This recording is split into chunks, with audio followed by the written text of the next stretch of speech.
Mutongoi wa chama cha Wiper Patriotic Front Dr. Stephen Kalonzo Musyoka ni waikithisia akenya kana ndongo cia uli siende ya kwikala siemwamba kwikithia kana ni cia vindu tongoi mwakani ukite nthini wa unyuvani munene na vala wa mutula muti President William Ruto kwa kumakuithia akenya mwiyo mwito wa ngalama ya mikalile wa kuanya koti mwingi uyuvituka utonyi wo Kalonzo ainene akavindani kalivi kiti cha thini chothaithi na kwikia evia ya musingi waki wa kanisa wa Unshakable Faith kuya Kayole kauntini ya Iluvi ni wasakana ndeisa kulela kutetea aki sia enenthi na munuka vindani kasi kosia kawaki mivae siendeye na kwikinyia mwaka mweu nukutuelesya.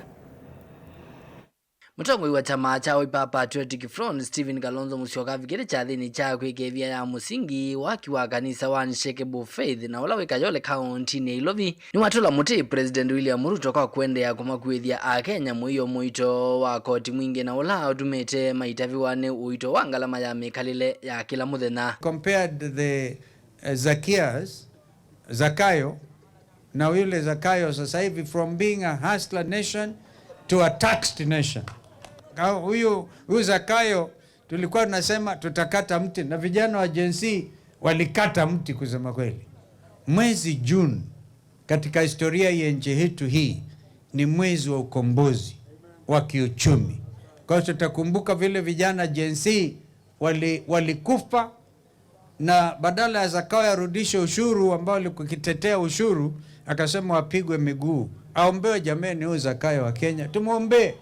Ndongo yeno ni yawetaga na serikali nene nelekeletie muo wa NND na vala siko siaka waki mivae siende na kwikinia muno isione kivathukanyo vandi ya Kenya. Let the voice of the church be heard when it comes to abuse of human rights, when it comes to gender-based violence, when it comes to femicide.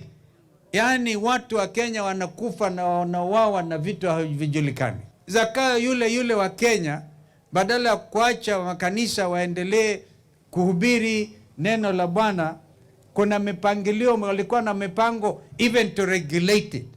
Sisi tukasema we will not allow that. Kanisa yenyewe ikakataa. Si namna hiyo.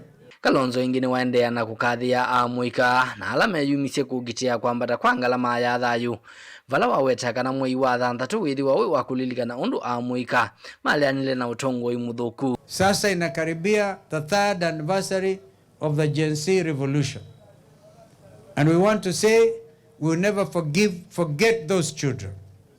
We will never forget those children because kwanza wanzilishwa taifa hilo walimwaga damu. Of course, as a believer, I believe that hakuna haja kumwaga damu tena.